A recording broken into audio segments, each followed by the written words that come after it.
Hello children, welcome back in civics class. आज हम लोग आउटकम ऑफ डेमोक्रेसी को आगे बढ़ाएंगे और ये पार्ट 5 होने वाला है। इसमें हम लोग देखने वाले हैं reduction of inequality and poverty. Reduction मतलब कमी, इनइक्वालिटी एंड पॉवर्टी। तो पॉवर्टी में जो इनइक्वालिटी है, रिच और पुअर के बीच में जो एक डिफरेंसेस होते हैं, उसको रिडक्शन करने की बात इस पॉइंट में कही गई है। उसके रिडक्शन में डेमोक्रेसी सक्सेसफुल है या नहीं, इसको हम लोग समझेंगे। Is economic growth in democracy increase the inequality among people. यहाँ क्वेश्चन ये है कि is economic growth in democracy increase the inequality among people. तो जो एक डेमोक्रेटिक कंट्री में लोग रह रहे हैं, उसमें से कुछ पुअर्स हैं, कुछ जो है वो रिच है। रिच की परसेंटेज कम है, पुअर की परसेंटेज ज़्यादा है। लेकिन जो एकदम बहुत ज़्यादा रिच हैं, उनके हाथों में बहुत सारा पैसा है और बहुत कम पैसा पुअर्स के हाथ में है। तो ये जो इनइक्वालिटी है, इसकी चर्चा यहाँ की जा रही है। तो क्या डेमोक्रेसी इस दूरी को, जो रिच और पुअर के बीच में एक खाई सी बन जाती है, क्या इसको कम करने में सफल रही है या नहीं, उसके क्या आउटकम्स आए हैं, इसको हम लोग समझेंगे। We find a small number of ultra rich enjoy a disproportionate share of wealth and income. जो वेल्थ और इनकम किसी कंट्री की है, उसकी ज़्यादातर प्रपोर्शंस जो है वो कुछ चंद लोगों के हाथों में, कुछ जो प्रपोर्शन में बहुत कम है, जो संख्या में बहुत कम है, परसेंटेज में बहुत कम है, उनके हाथों में ज़्यादा है। और मैक्सिमम लोग जो हैं, उनके हाथों में बहुत कम पैसा है।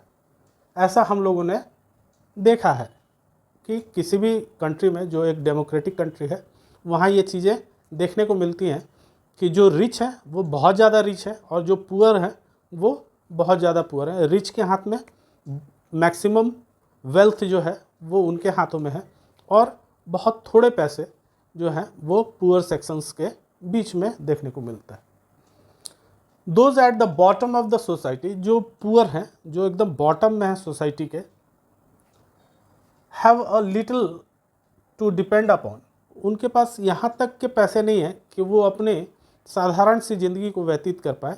उनके पास बहुत कम पैसे हैं, यहाँ तक कि उनको भोजन के लाले पड़ जाते हैं कभी कभी। तो बहुत जगह आप लोग सुने होंगे कि आत्महत्या करते हैं लोग, सुसाइड के कई केसेस देखने को मिल जाते हैं। तो ये क्यों होता है? क्योंकि उनके पास पैसे नहीं है सर्वाइव करने के लिए। और कहीं जो कुछ एलिट पीपल्स हैं, उनके हाथ में इतने पैसे हैं कि उनको पता नहीं चलता है कि इसको स्पेंड कैसे किया जाए, इतने पैसे हैं उनके पास। तो those at the bottom of the society have a little, very little to depend upon. They find it difficult to meet their basic needs of life. यहाँ तक कि वो अपने बेसिक नीड्स को भी, बेसिक नीड्स क्या होंगे? रोटी यानी भोजन, कपड़ा और शेल्टर। ये तीन जो हैं, ये बेसिक नीड्स में आते हैं। तो इन बेसिक नीड्स को भी वो अपने लाइफ में पूरा नहीं कर पाते हैं पैसे के अभाव में, वेल्थ के अभाव में। और वहीं कुछ 10-15% लोग ऐसे होते हैं किसी भी देश में, जिनके पास मैक्सिमम ऑफ वेल्थ होता है। तो ये जो डिफरेंसेस है, ये जो इनइक्वालिटी है between poverty and rich, poors and rich, ये जो एक डिफरेंस है, ये बढ़नी नहीं चाहिए। इसको क्या कम करते हुए ये पाया जाता है कि क्या वो डेमोक्रेसी में कम हो रही हैं।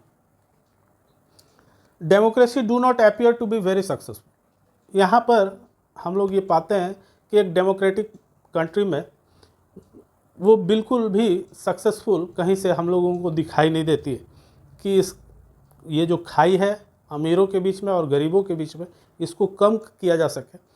ऐसा कोई भी रिजल्ट हम लोगों को दिखता नहीं है डेमोक्रेसी में। The poor constitute a large proportion of our votes. Poors की संख्या ज़्यादा है, जैसे कि मैंने अभी बताया कि कुछ 10% 15% लोग ऐसे हैं जो बहुत रिच हैं, और जो 85% लोग हैं वो या तो मिडिल सर्वाइव कर रहे हैं या फिर एकदम ऐसी स्थिति में है जो सर्वाइव भी ना कर पाएँ, बहुत पुअर हैं। तो ये जो पॉपुलेशन है ये लगभग 85% हम लोग को देखने को मिलता है, मतलब बहुत ज़्यादा संख्या, एग्जैक्ट 85% मत समझ लीजिए इसको, ये मतलब लगभग एक बहुत बड़ी संख्या है जो सर्वाइव करने में जिनको कठिनाई है। तो जैसा कि एक डेमोक्रेसी में हम लोग देखते हैं कि जिसकी मेजॉरिटी होती है उसकी बात सुनी जाती है, तो यहाँ तो मेजॉरिटी हम लोग देख रहे हैं कि पुअर्स की है, जो ऐसे लोग हैं जिनके पास या तो बहुत कम वेल्थ है या फिर बहुत ही सर्वाइव भी नहीं कर पा रहे हैं, इस स्थिति में लोग हैं। लेकिन हर किसी को एक वोट देने का अधिकार तो है, चाहे वो पुअर हो या रिच हो, सभी को एक वोट देने का अधिकार होता है। तो the poor constitute a large proportion of our voters and no party likes to lose their votes। और ये भी है कि कोई भी पार्टी गरीबों का वोट खोना नहीं चाहती है, वो चाहती है कि सारे गरीब का वोट उनको मिल जाए इलेक्शन के दौरान। Yet government do not address the question of poverty, लेकिन फिर भी हम लोग देखते हैं कि कोई भी गवर्नमेंट जो है वो एक डेमोक्रेसी में इस बात को एड्रेस नहीं करती है, पॉवर्टी के बात को एड्रेस नहीं करती है, जबकि उनकी संख्या ज़्यादा है कंट्री में। तो ये जो अंतर है, ये जो इनइक्वालिटी है, और एक पार्टियों का भी नेग्लिजेंस कहेंगे इसको, कि वो भी ध्यान नहीं दे रही हैं इस बात पे। चाहती तो हैं कि सारे गरीबों का वोट उनको मिल जाए इलेक्शन के दौरान, बट उस पर उनकी पॉवर्टी पे उनका फोकस नहीं होता है, उसके लिए कोई स्टेप्स वो नहीं उठाती हैं। The situation is much worse in some countries, कुछ कंट्रीज़ वर्ल्ड के ऐसे हैं, कुछ डेमोक्रेटिक कंट्रीज़ जहाँ पर डेमोक्रेसी है लेकिन वो बहुत गरीब देश है, वहाँ की स्थिति तो बहुत बदतर है, वर्स है, बहुत ख़राब स्थिति में वहाँ के गरीब लोग हैं। Some worse in some countries like Bangladesh where half of the population live under poverty line, जहाँ की गरीबी की रेखा से नीचे वहाँ की आधा से ज़्यादा पीपल्स रहते हैं जो गरीबी रेखा से नीचे हैं। तो हम लोग ये देख रहे हैं कि किस तरह ये इनइक्वालिटीज़ होती है। एक एलिट क्लास है जो 10-15% ही होता है किसी कंट्री का, जिसके पास मैक्सिमम वेल्थ उनके हाथों में होता है, और जो 85% लोग हैं वो या तो सर्वाइव कर ले रहे हैं किसी तरह या फिर सर्वाइव भी नहीं कर पा रहे हैं, उनको उनकी बेसिक नीड्स भी पूरी नहीं हो पा रही है, जो कि भोजन, उनको खाना, उनके कपड़े और उनको शेल्टर, ये 3 बेसिक नीड्स भी वो अपना पूरा नहीं कर पा रहे हैं। और वहीं अमीरों के हाथ में बहुत ज़्यादा वेल्थ है।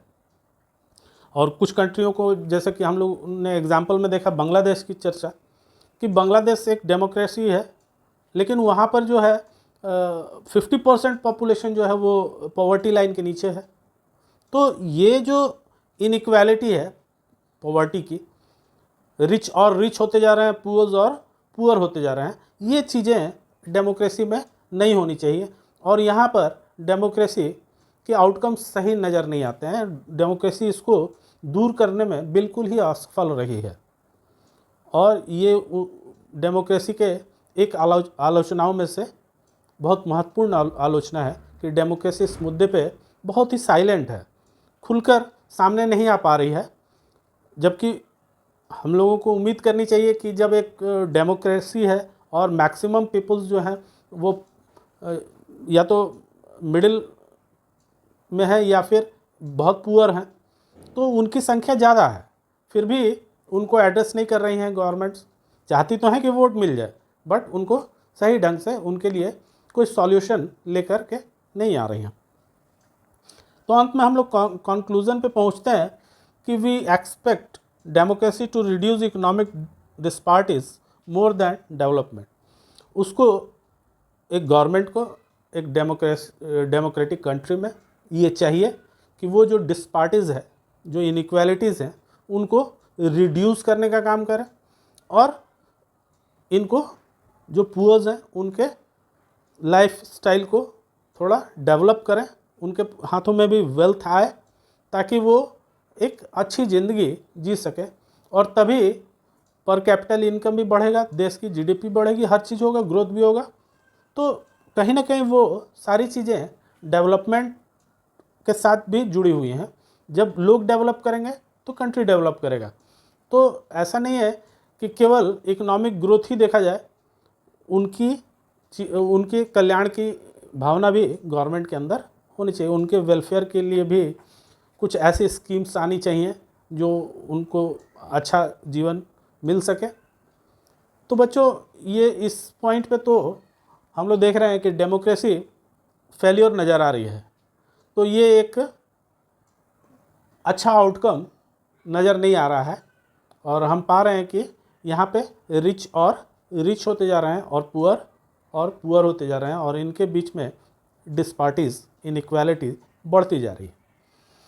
तो ये तो था बच्चों आज का पॉइंट जिसको हम लोगों ने देखा। उम्मीद है आपको समझ में आया होगा। समझ में आया तो दोस्तों के साथ शेयर कीजिए, लाइक कीजिए वीडियो को, और सब्सक्राइब करना मत भूलिए। Thank you.